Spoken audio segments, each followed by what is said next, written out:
بسم الله الرحمن الرحيم. في مستهل الجلسة الثالثة نبدأ الآن هذه الجلسة بتقديم السيد المتحدث تي جي كينيدي، وهو مدير السلامة العامة والأمن في شركة ريثيون، الشركة العملاقة المتخصصة في الدفاع والأمن القومي. لدى السيد كينيدي خبرة دولية كبيرة من خلال مشاركاته في البرامج الدولية، ومنها الإشراف على السلامة العامة خلال دورة الألعاب الأولمبية المقامة في أثينا.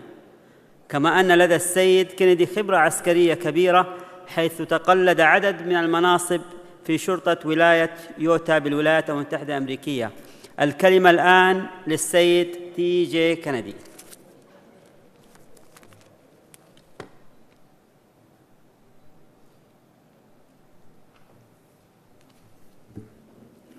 Well, thank you for coming back from the break for this discussion today. I'm very honored to be here and appreciate the invitation from the Kingdom and from GACA, to be able to share some of the lessons learned we have over the years and some of the implementation efforts for aviation security and how we can best support what is happening here in the Kingdom going forward. A couple things I'd like to talk about really relate to what's happened more recently in aviation security, and the fact that even with all the excellent work that we've done, there are still some very realistic threats that happen on a regular basis. One of the things we would like to think is that we've been able to prevent or stop all events from occurring,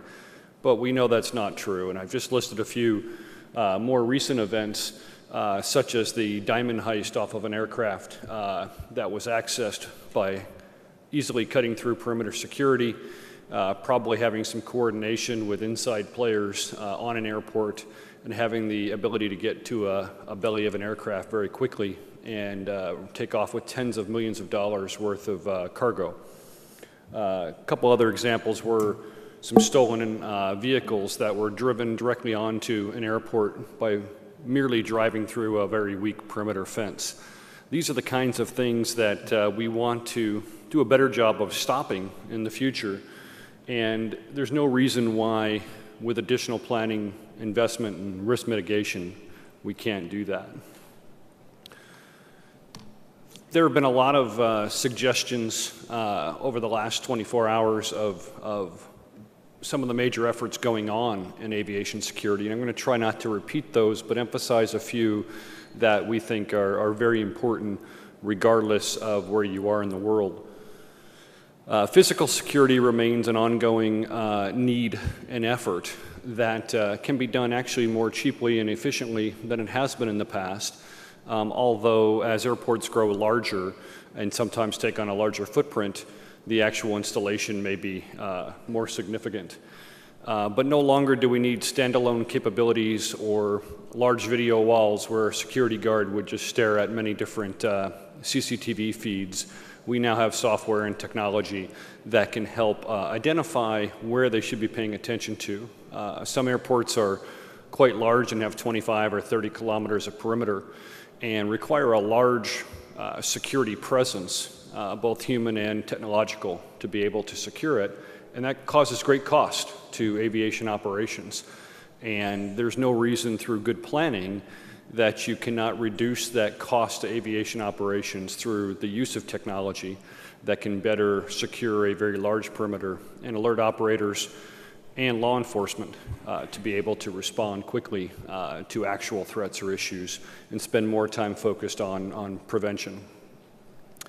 Also, communications is a really critical element in every part of the aviation security continuum. We don't often focus enough on communications, but as communications have improved, especially now with long-term evolution and some of the greater broadband technology, not only can you send an alert to an airport perimeter police officer that somebody is climbing over in a particular sector that they may need to respond to, you can actually send live video of that person climbing over the fence, what they're wearing, what they look like, where they're moving to, and make that apprehension much more likely due to better data and quick information being sent. as we look at wireless communications, the traditional days of just the land mobile radio or two-way radio being the only form of communications are really over. Still a good form of emergency communication for security operations, but certainly not the only when we look at broadband and what it can do.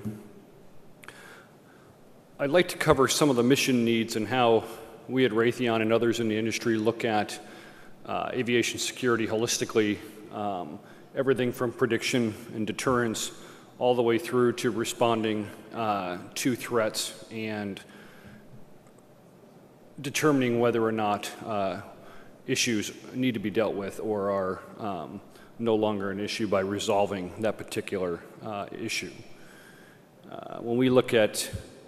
aviation security, it's not just technology, it's also the concept of operations and how aviation security operators through law enforcement and private security work together to respond to actual events as they occur. You heard Sydney earlier today talk about the issues of training and coordination and the fact that we must have good communication across the continuum of airport security. This is definitely an issue, and everything involves both human resources as well as technology working in concert to make sure that we're preventing any types of security breaches or intrusions. And we also must test and train on our security ConOps on a regular basis to make sure that we have an efficient and effective security posture at all times. Command and control is something that is very much at the heart of a security system, and it's having the ability to have a strong situational awareness of what's going on throughout the entire security posture, the ability to assess the situation on a moment's notice, the fact that we integrate all of our strategy and policy and process decisions into our actions and often can use technology to improve the use of those policies and procedures by embedding that process and procedure into our ConOps and making it easier for operators to deploy the right resources at the right time to the right place. It's also important, and we heard a bit about this yesterday, to make sure that intelligence information is shared. Many of the major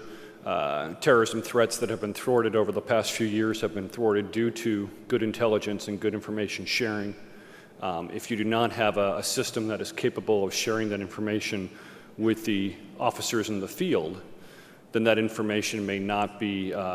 as effective nor put to good use because it is only in an intelligence system and not shared with those who are most likely to apprehend those who are a threat. Information about infrastructure and technology. All of this technology that may be deployed in the aviation sector is reliant on the airport or aviation infrastructure that exists. It's very costly and difficult sometimes in airports to implement good technology due to runways and other barriers and key issues that airports have that are a little different than some other critical infrastructure. Very difficult to install, for instance, a security camera on a pole due to pole height restrictions due to aviation operations and safety of aviation operations. And often you have to come up with innovative ways to deploy your security systems that take in consideration those kinds of obstructions or issues with aircraft, as well as aviation radar, something we know a lot about. I talked a little bit earlier about wireless broadband communications and how they can really help leverage that critical command and control information and security data that comes in from cameras and security systems to the Aviation Security Operations Center. And the fact is, as you can see with this example here on the right, this is an existing product that we use today that allows that same information that would normally be seen on a large video wall inside of a security command center to be shared with officers in the field. Whether it's on a smartphone or a tablet, having the ability to share live video, share pictures, or have communication, whether it's text or voice or video, shared with all who might have a need to use it is much more effective than the traditional two-way radio only. Obviously, this is built on the premise that you would have access to a high-speed broadband network, such as LTE or other similar technology. This is becoming much more common today, and as it continues to grow, I think that the availability of better broadband will really transform the way we complete public safety operations around the world, and not just how we use technology, but really how we do operations, because of the effectiveness of having that capability.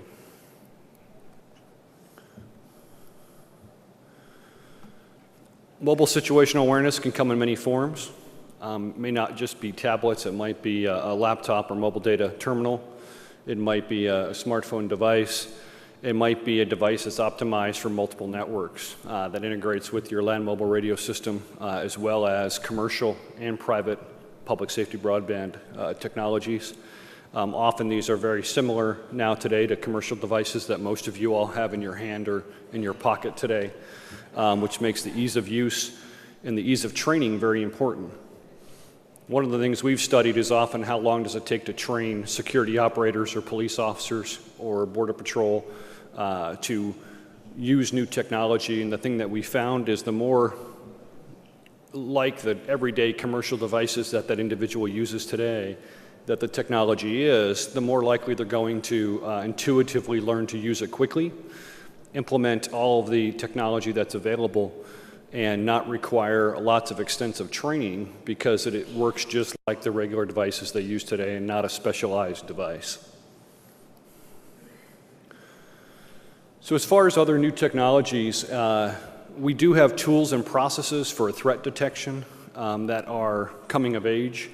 The biggest thing, I think, is situational awareness and crisis management applications, and the ability to extend what was traditionally in the command center to the officer in the field so that they can have integrated command and control from the lowest ranking individual out in the field to the highest ranking officer back at a command post or an agency. So just as the smartphone opened up commercial entities and your family and children and others to have many applications for everyday use, I do think broadband in the public safety and security sector will also open us up to having many applications that will improve and make our operations more efficient and more effective. With that, I'd like to open up the time for any specific questions you might have and turn the time back over. So thank you very much.